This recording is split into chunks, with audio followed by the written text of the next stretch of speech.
Nellore city నియోజకవర్గం ఇంకాస్త heat ఎక్కింది. ఈసారి ఎన్నికల్లో వైసీపీ టీడీపీ మధ్య పెద్ద యుద్ధమే జరగబోతోంది. అధికార ప్రతిపక్షాల మధ్య నువ్వా నేనా అన్నట్లు పోటీ కనిపిస్తోంది.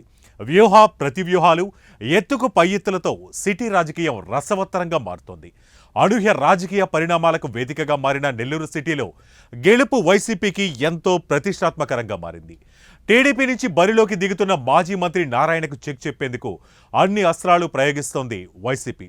ఇంతకీ ఎవరు ఆ అభ్యర్థి తెలుసుకోవాలంటే let's watch now. Nellore politics ఎంత హీట్ పుట్టిస్తాయో అంతే ఆసక్తికరంగా ఉంటుంది. అధికార ప్రతిపక్ష నేతల మధ్య ఎప్పుడు వాడీవేడి రాజకీయ యుద్ధమే జరుగుతోంది. ఒకప్పుడు కాంగ్రెస్కు కంచుకోటగా ఉన్న నెల్లూరు సిటీ ఇప్పుడు వైసీపీకి అడ్డాగా మారింది.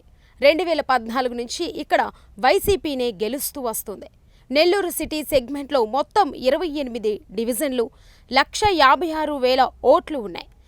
సుదీర్ఘ రాజకీయ నేపథ్యం ఉన్న ఆనం కుటుంబీకులు 5 సార్లు గెలిచిన నెల్లూరు సిటీ గత 2 సార్లు బీసీ నేత అనిల్ కుమార్ యాదవ్ వశమయ్యింది.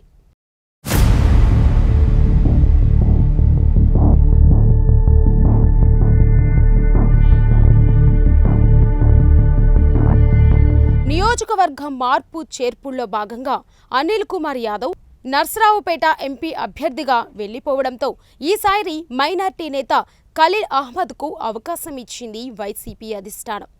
ఆయనపై టీడీపీ సీనియర్ నేత నారాయణ పోటీ చేస్తున్నారు. ఆర్థికంగా బలమైన నేత నారాయణపై మైనార్టీ నేతలను ప్రయోగించడం ద్వారా వైసీపీ పెద్ద సాహసమే చేస్తుందని అంటున్నారు పరిశీలకులు.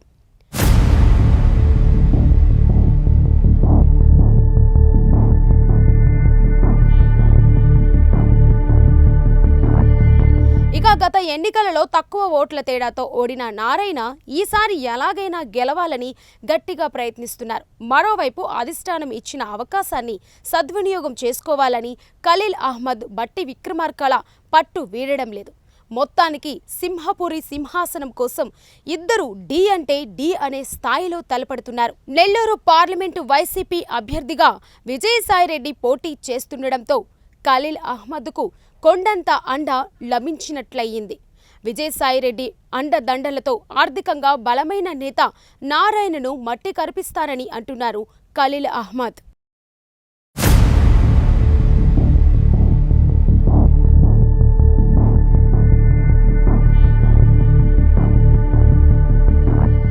గత 10 ఏళ్లుగా నెల్లూరు సిటీ నియోజకవర్గంలో వైసీపీకే అనుకూలంగా తీర్పునిస్తుంది. ఈ ఎన్నికల్లో ఎలాగైనా సింహపురిలో జెండా పాతాలని పావులు కదుపుతోంది టీడీపీ. నెల్లూరు సిటీ నియోజకవర్గాన్ని తానే అభివృద్ధి చేస్తానని ప్రచారం చేస్తుంది.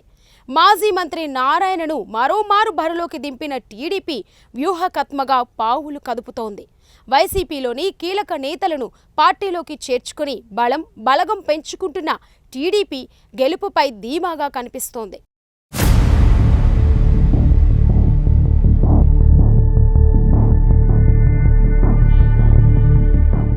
రెండు 2014 నుంచి 2019 వరకు మంత్రిగా పనిచేసిన నారాయణ 2019 ఎన్నికల్లో తొలిసారి పోటీ చేసి ఓడిపోయారు. విద్యాసంస్థల అధినేతగా టీడీపీలో కీలక నేతగా ఎదిగిన నారాయణ మంత్రిగా సిటీలో తనదైన వర్గాన్ని ఏర్పాటు చేసుకున్నారు. గత ఎన్నికల్లో ఓడిన నియోజకవర్గాన్ని మాత్రం వదల్లేదు. ఎప్పటికప్పుడు క్యాడర్తో సమన్వయం చేసుకుంటూ గెలుపు కోసం ఎన్నికల ప్రచారంలో దూసుకుపోతున్నారు. తన హయాంలో జరిగిన అభివృద్ధిని ప్రచారం చేస్తూ ఒక్క ఛాన్స్ ఇవ్వాలని ఓటర్లను కోరుతున్నారు.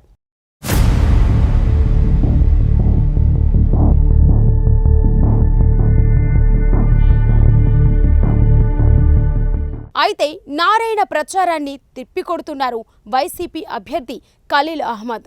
ప్రస్తుతం నెల్లూరు డిప్యూటీ మేయర్గా వ్యవహరిస్తున్న ఖలీల్ నారాయణ చెబుతున్నవన్నీ అసత్యాలే అని తిప్పికొడుతున్నారు. అభివృద్ధి పేరుతో అప్పులు చేసి కార్పొరేషన్పై భారం మోపారని విమర్శిస్తున్నారు. తమ పార్టీ అధికారంలోకి వచ్చాకే నెల్లూరు అభివృద్ధి చెందిందని తన వాదన వినిపిస్తున్నారు ఖలీల్ అహ్మద్.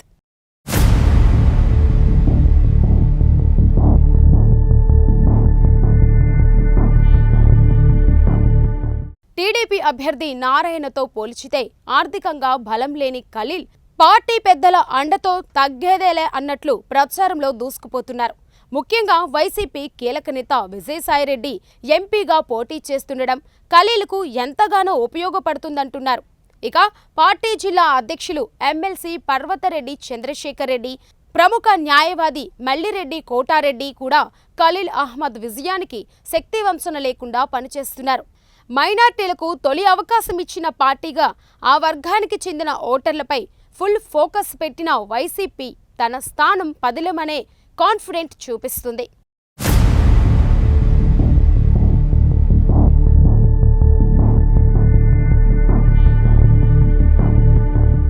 మొత్తానికి రెండు పార్టీలు హోరాహోరీగా తలపడుతున్నాయి. ఏ అవకాశాన్ని వదులుకోకుండా ఎత్తులకు పై ఎత్తులు వేస్తూ రాజకీయాన్ని రత్తికట్టిస్తున్నాయి. ప్రచారంతో హోరాహోరెత్తిస్తున్నాయి. టీడీపీ అభ్యర్థి నారాయణ ఫ్యామిలీ మొత్తం ప్రచార పర్వంలో మునిగిపోయింది. నారాయణతో పాటు ఆయన భార్య రమాదేవి, కూతురు కూడా గడప గడపకు తిరుగుతున్నారు. ఇక ఎంపీ అభ్యర్థి వేమిరెడ్డి ప్రభాకర్ రెడ్డి రూపంలో అదనపు శక్తిని కూడగట్టుకున్న నారాయణ ఈసారి ఎలాగైనా టీడీపీ జెండా ఎగరవేస్తానని ధీమా ప్రదర్శిస్తున్నారు.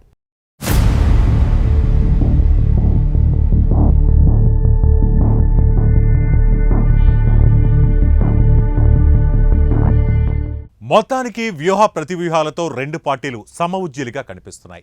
ఇక ముందు జరిగే రాజకీయ పరిణామాలే రాజకీయాన్ని డిసైడ్ చేసే పరిస్థితిని సూచిస్తున్నాయి. సో ఇది ఇవాల్టి స్పెషల్ స్టోరీ. మరో ఇంట్రెస్టింగ్ టాపిక్తో మళ్ళీ కలుద్దాం. Until then keep watching 1TV news.